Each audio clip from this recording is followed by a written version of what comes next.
Some of you may have heard this before, but there's an old Chinese proverb that says this. It says, one generation plants the trees and another gets the shade. Now, I don't know about you, but I'm really familiar with that proverb. I know for Mary and I think probably the first 2 or 3 houses that we bought, we would landscape our backyard and we would plant these trees. And then we would move before the trees ever got big enough that we'd get any shade out of them.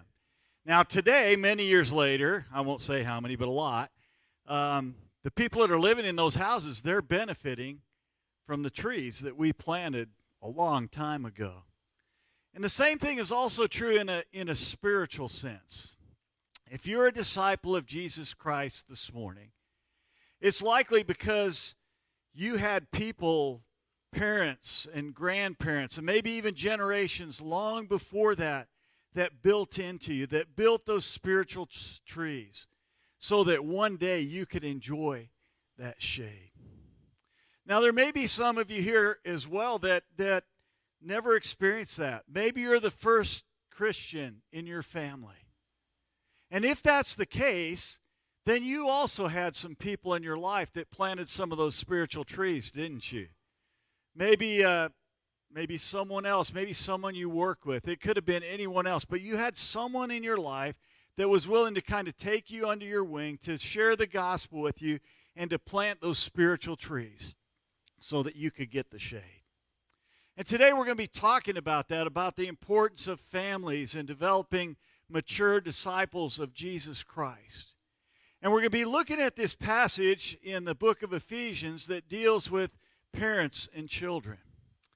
Now, this particular passage has been used, I think, for a long time, a lot on Father's Day. And I'm kind of glad, to be real honest, that we're getting to this passage 1 week too late for that. Because here's the problem. This passage, and I think some other passages, and unfortunately I think a lot of time on Mother's Day and Father's Day, what we do is we make mothers and fathers feel guilty about what poor parents that they are. Because what do? We open up the scriptures, we say, here's what a great parent should do, and all of us fall short of that. I do. And so hopefully today this will be something that will encourage us rather than discourage us. I mean, I don't know about any of the rest of you, but I feel bad enough already about my parenting without having someone else kind of dump that all on top of me. So today we're going to look at this passage that deals with the family. And we're in the middle of this section in Paul's letter to the church of Ephesus that a lot of people, commentators, including Martin Luther, call something like the house tables or the household codes, because it deals with the household there in the first century in the Middle East. And we already saw that last week. Ryan began that section talking about husbands. Today we're going to talk about children. Next week we'll talk about slaves and masters. And I know Ryan will probably get into this more next week, but slaves and masters really were included in the household. Slavery back in the first century is a lot different than what we're familiar with. It's not the slavery that we had in this country for decades and for centuries. Really, the slaves, they didn't have the same rights as the rest of the household, but they lived right there in the household with everyone else. And so it's really appropriate that they would be included in this section. And this section is undergirded by one principle that we looked at a couple weeks ago that ties this all together. It's the underlying principle that should undergird marriages, it should undergird children, and parents should undergird the relationship between slaves and masters. Can anyone remind me what that is? It's only 2 weeks ago. Yeah, we find it in verse 21. Submitting to one another out of reverence for Christ. That's the basis for this entire section. And we saw that last week. Ryan talked about how in the marriage relationship that there's mutual submission between two equals that takes place when the wife submits to her husband in the same way that the church submits to Christ. And the husband loves his wife in the same way that Christ loved the church and gave himself up for her, that sacrificial love. Today we're going to talk more about the relationship between parents and children, and we're going to find that it's just the same, that there's mutual submission that takes place. Now, in the marriage relationship, it's mutual submission between two equals. We're going to see today that's not quite the case between parents and kids, right? But there still is this idea of mutual submission that we're going to see. And I think Paul here, just like we saw last week and like he does throughout this letter, he's thinking back to the Old Testament principles as he writes this letter. And in particular, when it comes to parents and children, I think he's thinking back to Deuteronomy chapter 6. And I'm going to read just a small portion of that chapter, but I think it'll help us to get a feel for what Paul is thinking of here. So here's what he writes in Deuteronomy chapter 6. And these words that I command you today shall be on your heart. You shall teach them diligently to your children, and shall talk of them when you sit in your home, and when you walk by the way, and when you lie down, and when you rise. You shall bind them as a sign on your hand, and they shall be as frontlets between your eyes. You shall write them on the doorposts of your house and on your gates. So what we find is, even in the Old Testament, and it's true throughout the Bible, and this is something that really kind of caught my attention again this week, is that the family is to be the primary place where spiritual development takes place. Now, that doesn't mean the church doesn't have a role. As we saw several weeks ago, one of the roles of the church is to equip all the saints to do the work of ministry. And so one of the things we're doing today as a church is we're helping to equip parents and children to follow these commands that we're going to look at today. So the church is a great support, but the family is the very main place that God intended for spiritual development to take place. And Paul emphasizes that as well as he writes in Ephesians chapter 6. So if you want to follow along, you can go ahead and read Ephesians 6. I'm just going to read the first 4 verses there. Paul writes, "Children, obey your parents in the Lord, for this is right. Honor your father and mother." This is the first commandment with a promise, "that it may go well with you and that you may live long in the land. Fathers, do not provoke your children to anger, but bring them up in the discipline and instruction of the Lord." Now, Ryan said this sermon wasn't going to be very long, but last time I preached on this passage, I preached 3 messages. So if I cut it in about half, it won't be quite as long this time as that. But really, we aren't going to maybe dig into the same kind of detail, but there's so much for us to learn today. And one of the problems with this passage, for some of you out there right now, some of you have already tuned out. I get it. You're saying, well, look, I'm not a kid still living at home with my parents, so I don't have to listen to any of this stuff. Maybe you're not a parent. Maybe you've never had kids, so you want to tune this out, and you're just saying this doesn't really apply to me. But I want to encourage you to listen, because I think the principles that we're going to learn from this passage really are applicable to all of us. Whether or not you have kids, whether or not you're a parent, whether, I think you all had parents probably, so you do have to listen in that sense, right? But the thing is, there's some principles here that we can take and apply in our lives in a spiritual sense. As Ryan said earlier, this church is a kind of family too. And some of these principles are going to apply in our relationships with each other, even outside the family. So I want to encourage you to listen and to tune in. So let's begin with what I'm going to say is the main idea. I kind of already touched on this, but here's the main idea that we're going to develop today, and that is this: that the family is God's primary tool for developing mature disciples. Again, that doesn't mean the church doesn't have a place. Back in the passage we read in Deuteronomy, the community was important in developing the faith of the nation of Israel. But the family is the primary place where God wants to develop mature disciples of Jesus Christ.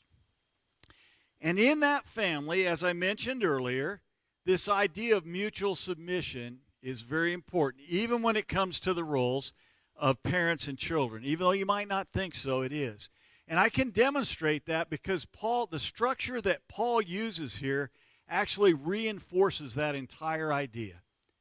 Let's look for a minute at the kind of the structure of this passage. It's what's known as a chiasm. I like to think of a chiasm as kind of like a sandwich, and that the outer portions of the passage kind of serve like the bread, and then in the middle of the passage you kind of have the meat, right?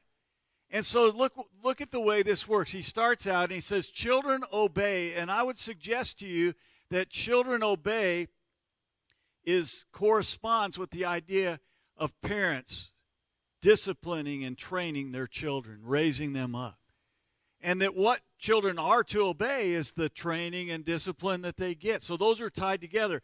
It's also important to note that in both cases, Paul includes the phrase, "in the Lord" or "of the Lord." And that's going to be really important for us because that gives us kind of the parameters in which all of this is to take place. And how important that it is that both the parents and the children have a personal relationship with Jesus Christ. Although the principles I'm going to share with you today will work for those who are non-Christians, they work a whole lot better if the parents and the children are disciples of Jesus Christ. And then in the middle, you'll notice that he says, "Children, you're to honor your parents." And then he says, "Fathers, do not provoke to rage or provoke to anger your children." And I'm going to suggest to you that those two things are parallel as well. And I'm going to show that to you here in just a moment, that the idea of honoring parents corresponds to fathers not provoking their children to anger. So with that in mind, let's jump right in to the application from this passage this morning and talk about how it is that we can all become disciple-building families. Again, remember, if you don't have a family of your own, maybe that's the church family here. But how do we do that? Now, I'm going to share with you just 3 things this morning. Really simple things. They're not easy, but they're simple. The first thing is that we need to honor each other. We need to honor each other. It says here, the parents honor, or children honor your parents. Honor your parents. That word there that's translated honor, it means to ascribe worth, to prize, to hold in awe. That's how we would use it as we honor God. We would want to hold him in awe. And that's the whole idea here. We want to hold the other person. We want to cherish them and prize them. And the idea here is that we're to do that within the family. Now, kids, if you could take just one thing away from here today that you could apply, I think it's this, that you need to honor your parents. And I know that that's really easy when you like your parents, right? When they're letting you kind of do the things you want, when they're giving you the stuff you want, things are going along. It's pretty easy to honor your parents, right? When is it hard to honor them? When they tell you, no, you can't have that. When they maybe don't let you do something that you think you ought to be able to do. It's much harder, but that's when it's even more important to honor your parents. And when those times come along, when it's really hard to honor your parents, I want you to remember this quote from Mark Twain. Here's what he wrote. "When I was a boy of 14, my father was so ignorant, I could hardly stand to have the old man around. But when I got to be 21, I was astonished at how much the old man had learned in 7 years." I can relate to that as both a parent and a child. I mean, I remember growing up, I remember my parents, sometimes I thought they were idiots. I mean, really, let's just be honest. You know, what do you mean I can't do that? I came to see as I became an adult that my parents really did love me, that they really did have my best interest at heart, that they were a lot smarter than I gave them credit for earlier in my life. And I know that's true as a parent too. I know sometimes my parents or my kids didn't think I was very smart. I know that because they told me. Right? Uh-huh. And there were times when I wasn't. I didn't always do things right as a parent for sure.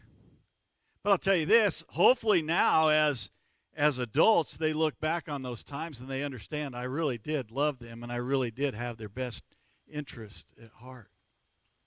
So we need to honor each other in this relationship. I know for me, personally, one of the things that Mary and I have agreed on, one of the ways that we honor each other is that we've said, look, we're never going to criticize each other in front of other people. That's the way I honor my wife. That's the way she honors me. And I think the same thing would hold true for the relationship between parents and kids. Kids, here's what I would say. If you're not happy with your parents, don't go telling your friends or even your siblings or your classmates. That's not a way to honor them. And the same thing, parents, if you're having problems with your kids, don't be going around and sharing that with everyone else and sharing it at work and sharing it with your neighbors. Keep that in the family. That's one of the ways that we honor each other. So kids are supposed to honor their parents, to esteem them. But parents, I would suggest that you're also to honor your children. And here's how you do that. Paul gives us two commands here. He gives us a positive command and a negative command. Let's look at the positive one first. He says you're to bring them up in the discipline and instruction of the Lord. To bring them up. That phrase, bring them up, in Greek, it's just one verb. We already saw this verb earlier in Ephesians chapter 5, verse 29, when it says, that a husband nourishes his wife and cares for her. The idea here is that we're to nourish our children. And we're to do that physically, certainly, but even more importantly, we need to nourish them spiritually. We need to bring them up in the training and instruction of the Lord. I'll talk about that a little bit more in a moment. So he starts with this positive command. The way you honor your kids, parents, is that you bring them up, you nourish them. But then he gives us also a negative command. I'm going to actually spend more time here because, to be real honest, I think this is where, as parents, we probably fall short more often. And he gives this command: do not provoke your children to anger. That again, the verb provoke to anger, it's just one word in Greek. And I actually like, that's a really good translation.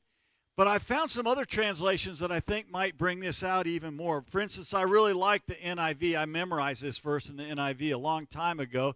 Fathers, do not exasperate your children. Now, notice he addresses fathers here specifically, but moms, you're not off the hook here either. I mean, the whole rest of the passage, what's he talking about? Mothers and fathers, parents. And while fathers are to be the spiritual leaders in the family and they're primarily responsible for this, moms ought to do this too. They ought to be careful not to exasperate your children. The Message, paraphrase, I think really kind of captures the idea here. It says, fathers, don't frustrate your children with no-win scenarios. I think that's a really good way to put it. And so I want to share with you some ways that I think that we can provoke our children to anger. And before I share this list, two things. Number one, it's not by any means exhaustive. And number two, I'm pretty sure I've done every one of these things at some point in my life. So I'm not saying that I have all this down.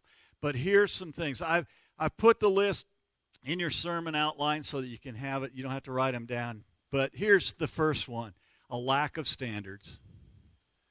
You know, your children are going to tell you, man, you just don't give me any freedom. But if you give them too much freedom, they're actually going to be more insecure. I still remember a study that I read about many years ago. It talked about children out on a playground, and they had a playground with no fence. And what happened is the children would all congregate in the middle of the playground and hang out together around the equipment. They put a fence around the playground. The kids began to use the entire playground because having those boundaries out there actually freed them up and made them more secure. And I think the same thing is true with our kids. If we have no standards at all, we will exasperate our children. We think we're making them happy, but we really aren't doing them any good.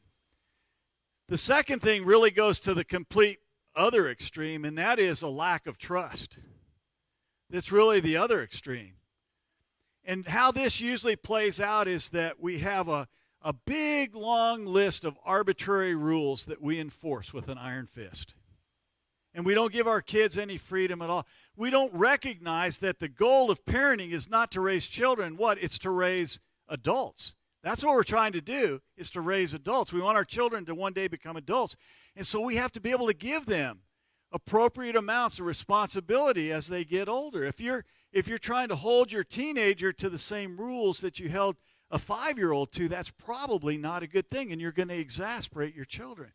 Remember, the idea is we want them, when they leave the home, to be able to handle the freedom that they have. So we have to be wise in how we show our trust in them and don't exasperate them. The third thing is just not allowing children to be children. James Dobson wrote a book about the strong-willed child, and in there he has these principles about how we can make sure we train up our children so that we mold their wills without breaking their spirit. And one of the things he points out in there, and I think this is really important, is that sometimes kids do things just because they're kids. It's just childish irresponsibility. They don't know any better. They knock over their milk at dinner. You know? Now that's to be distinguished from an act of the will, an act of defiance of the will. Now, spilling the milk could be an example of that too. If they look right at you and go, "Dad, I'm going to spill my milk," and they knock it over, that's a whole different story. But we really need to, as we discipline our kids, we need to distinguish between those things and understand that our children are not adults yet. We need to let them be children. The next thing that we can do that will frustrate our kids is this, that we set unrealistic goals and expectations for them. It's good to have high expectations for our kids, but we can't hold them to standards that they just can't meet. We want them to do their best. We ought to encourage them. Man, I see this all the time. As a sports official, I see it all the time. I see all these parents that think their kids are going to be professional athletes one day. And they push their kids, and they make something that ought to be fun into a great burden because they're expecting their kids to I guess, make them rich someday. I don't know. You see the same thing in school, right? I mean, those of you that have more than one kid, your kids are all different. And you can't always expect one child to live up to what the other child can do. That's unrealistic. Can you imagine what it would have been like to grow up in Jesus' family? All the brothers, why can't you be more like your brother? You know, they'd got that all the time. But we need to be careful not to have unrealistic goals and expectations. Next thing we can do is criticism. Now, part of raising up children, without a doubt, is correcting them and rebuking them, and we need to do that. But what I'm talking about here is just constant criticism of our kids, that they can never do anything right, that everything they do, we're always criticizing them. That's going to exasperate them. That's going to provoke them to anger. I always kind of had this rule in mind, and it's a good rule to use in almost any part of life where you have to correct someone else. And that is, if I had to correct my child, I was going to first tell them 2 things that they're doing right that I could praise them for before I would then say, "Hey, but here's something else that you could work on, something you need to correct." So we need to be careful of that. Making children feel like they're a burden. I mean, you see this, I can't believe I got to go do this with my kid, or I got to this, you know. And your kids hear that. And they feel like a burden, but kids are not a burden. Kids are a blessing from the Lord. Here's what it says in the Psalms about children. It says, "Behold, children are a heritage from the Lord," or a blessing from the Lord, "the fruit of the womb, a reward." So you need to be careful not to make your kids feel like they're a burden. And we can do that with our words. We can do it with our actions. Now, I've spent a long time on this first point. I promise I'll be briefer on the other 2. But you know why I spent so much time here? Because I'm convinced that if we really learn to honor each other, that the last 2 things I'm going to share with you, they're going to fall into place pretty easily. But we still have to make sure we do them. So the second thing, other than honor each other, is to be persistent. Be persistent. if you look carefully at this passage, all the verbs, all the commands in here, they're all present tense verbs. And by now, you know that means continuing action. So we could literally translate these commands like this. Keep obeying. Keep honoring. Keep on not provoking. Keep bringing them up. It's a process. It doesn't happen overnight. And so we have to do this day after day after day. It's not like you can just teach your kids something once and they learn it and then everything's good to go for the rest of their life. It's a process. And part of that process is actual formal training of your kids. You're going to sit down with them. The Deuteronomy passage is really good. When you sit at home, when you're sitting around the table, you have times of formal teaching. But you also have those times that are going to be more informal, when you walk along the road, when you lie down, when you get up. And the only way that you're going to be able to really carry that process out is if you're spending time with your kids so you can take advantage of those opportunities. So you have to be persistent. Now, I can guarantee you that over the course of this process, over the life of any child, there's going to be some times when parents are going to mess up. And there's going to be times when the kids are going to mess up, right? And during those times, I want to encourage you, please be patient. Please be patient. It's a process. It doesn't happen overnight. So kids, when your parents mess up, and they will mess up, forgive them. Cut them some slack. Treat them with the same grace that Jesus has treated you. Same thing, parents. Your kids are going to mess up. They're going to do things wrong, and when that happens, cut them some slack. Treat them with the grace that Jesus has treated you. So we need to make sure that we're persistent in this process. Finally, we need to keep the focus on Jesus. That's why, remember, when we looked at the structure, it began and it ended with in the Lord, or of the Lord. Because this whole thing is based on being submitted to Jesus Christ, first of all. It won't work any other way. So parents, that means as you bring your children up in the discipline and instruction of the Lord, what's it going to be based on? It's going to be based on the Scriptures. You know, there's a lot of parenting books out there. You go to a bookstore, you can find thousands of them. You can probably find millions of them online. But I'll tell you this, if they're not based on the Scriptures, not only will they not do any good, they're going to harm your children. Your training and instruction, it needs to be based on the Scriptures themselves. That's what it means to bring them up in the discipline and instruction of the Lord. And kids, it also means that there's a limit to your obedience. But I'm going to tell you right up front that I doubt you're ever going to come to that limit, because I know your parents. And I can't imagine your parents doing anything that would cause you to come up to this limit. But what does it say? Obey your parents what? In the Lord. So that means there's a limit there. If your parents were ever to ask you to do something that violated the Scriptures, then you have to be like Peter was and say, hey, look, we're going to obey God rather than men. I can almost assure you, if you're in this room this morning, that will probably never happen. But I just want to point that out so you know it's there. You better make really sure that that's the case before you choose to disobey your parents, though. So we've seen this morning that the family is the primary tool that God uses to develop mature disciples. Before I close, I want to just spend a moment on a phrase that we find kind of in the middle of this passage here at the end of verse 2, beginning of verse 3. It says that this is the first commandment with a promise, that it may go well with you and that you may live long in the land.